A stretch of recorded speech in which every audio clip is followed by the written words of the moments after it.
Thank you. Mr. Speaker. I call Andrew Bailey. Thank you, Mr. Speaker, and that will be a forlorn hope.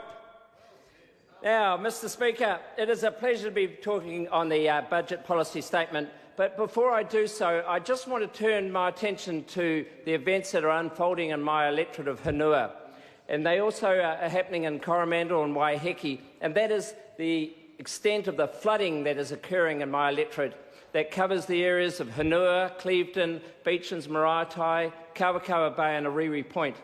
There is significant damage, but I've spent the afternoon talking to the fire chiefs and the police. They are doing a fantastic job in terms of helping those communities. Luckily, the 350 children that were at two camps have been rescued and safely, and no one's been injured, with the help of not only the fire brigades and the police, but also the army. We've also had a number of vehicles recovered, including the police vehicle that was reported on by the media that has now been recovered by the Clevedon Fire Brigade. But the hard work that all those 5 fire brigades have been doing has been fantastic. Since midnight last night, they've been out helping everyone. And I just want to pay my tribute to all their hard work. There are still a number of road closures, although I've just been made aware in the last few minutes that the road from Kawakawa Bay to Clevedon has now been opened, but the area of Riri Point south to Kaiawa is still closed, and we've got closure of a road around the Maraetai coastal route. So the extent of the stock damage and loss of property is terribly significant, but luckily everyone is in good order, but we do have more rain forecast, and we're all hoping that everything will be okay. My only words of wisdom and guidance is make sure you look after your neighbours, check them tonight, don't use the roads unless you have to, keep safe, and we'll all get through this together. Now, Mr. Speaker, I now want to turn to the policy statement. And I've got to say, this is a great statement at any point in time. If we were in any country, everyone would be holding up this statement saying, these are great results. And when you look at the average GDP growth rate for the next 4 years, well over 3%, that is fantastic given the international context that all countries is currently operating under. And we're well aware of those pressures that we're seeing across whole swathes of countries overseas. We've got an unemployment rate, 5.2%, but Treasury is now projecting that's going to reduce to about 4.5% over the next few years. We're generating surpluses, and it's interesting, Mr. Speaker, the financial statements of the government just released, showing that for the 7 months to end of January, we've reported a surplus of $1.14 billion, which is miles ahead of the budget that Treasury forecast, which is close to about $440. That is a significant advancement, and a lot of that is coming through higher taxation revenues and prudent management. And of course, we do have to acknowledge the fantastic work that our Prime Minister did as the Finance Minister, but will continue under the new Finance Minister, Honourable Stephen Joyce. And I think this is all about managing an economy appropriately and with fiscal responsibility. So our debt level's below what we anticipated. It's 24.1%. And as everyone knows, I believe, hopefully across the House, we are trying to get to 20% by 2020, which is very low by comparative standards. So why does all this matter in terms of economic outcomes? Well, Mr. Speaker, what it provides is money for investment. And I just want to look at 3 areas. The first one is around infrastructure. And it's interesting, if you look back over the last 5 years, this government has invested $18 billion into infrastructure projects. Now that includes things like modernising our hospitals all around the country. It's about upgrading our broadband, and only in February we announced another major initiative so that we are seeking to get 85% of all New Zealanders connected to ultra-fast broadband by 2024. That is a fantastic achievement when, again, you compare that to other countries around the world.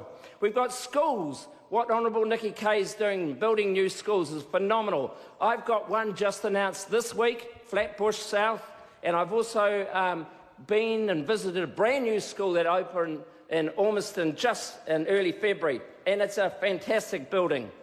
And of course, roads. And I heard the previous speaker talk about roads. Well, actually, the plan for the next 10 years is $43 billion to be spent on roads. And whilst that sounds a lot of money, it is, but it does not always deal with all the pressures that we're experiencing. But in Auckland, we've still got the Waterview Tunnel coming into stream, in operation in the next couple of months. We've got the commitment to the Puhoi Wellsford Road. We've got the government taking over the Onehunga Road, about a $700 million road, triple laning down to Papakura, the electrification of the rail line down to my electorate, Pukekohe. All good stuff. But we're also seeing massive investment in roading all around the country.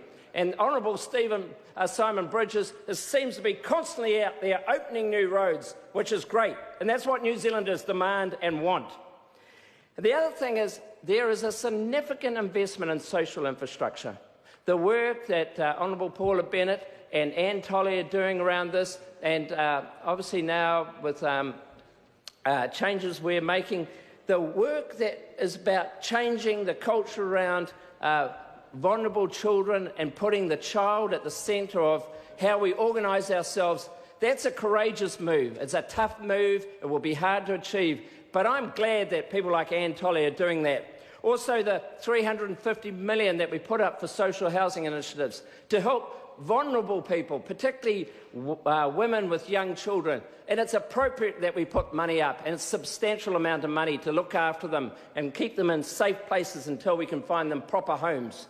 And also the $2 billion that we spend every year, $2 billion, Mr. Speaker, that we spend every year supporting people to rent properties all around the country. The $2 billion so that they can have good houses and look after themselves and their families. And the other thing that we've heard reference to is the $500 million that's just been announced into policing. And that was a great announcement in January. 880 new sworn officers all around the country. And also, on top of that, all the people that will be hired to help with forensic, scientific investigation around crime, all that good stuff. That is phenomenal. And, of course, all of us would like to see it happen earlier. But we do have to go and recruit 220 new officers every year to achieve that outcome. And, of course, what we're trying to achieve is to make sure that every New Zealander lives within 25 kilometres of a manned police station in New Zealand. That is a great thing and makes our communities feel much safer. Now, Mr. Speaker, I've got to say that yesterday we witnessed a dismal display. In fact, I was quite shocked. One of the important roles of the Finance and Expenditure Committee is to deal with tax matters. And we had a whole lot of proposals we were working our way through with regard to closing tax loops, stopping foreigners using certain vehicles, stopping base erosion, profit sharing, shifting and interest rate charges and use of branches, a whole lot of raft of things. And also, more recently, we've discussed the changes to the way that small companies can pay their tax as they go. And what we heard from members of the Labour government or party was in fact, Mr. Speaker, the complaint that we were doing too much.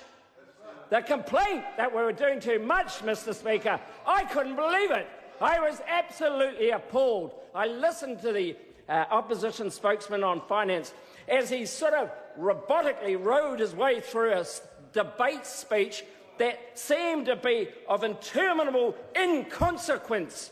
Mr. Speaker, I was horrified. Where is the Labour Party of old? They're the ones that should be holding the government to account in terms of making the tax system fairer. But no! And then we turn our mind to some members of New Zealand First. And Mr. Fletcher Tabito has been a good member at times. But you know, when we came to this issue and working through the detail where the real work takes place, who did the heavy lifting? Who, Mr. Speaker? It was the National Party members on that Finance and Expenditure Committee. And it was dreadful to hear the opposition members talking about too much, too fast. Well, Mr. Speaker, what I say, bring on the hard work, because we want to achieve great outcomes for New Zealand. Bring it on. Members.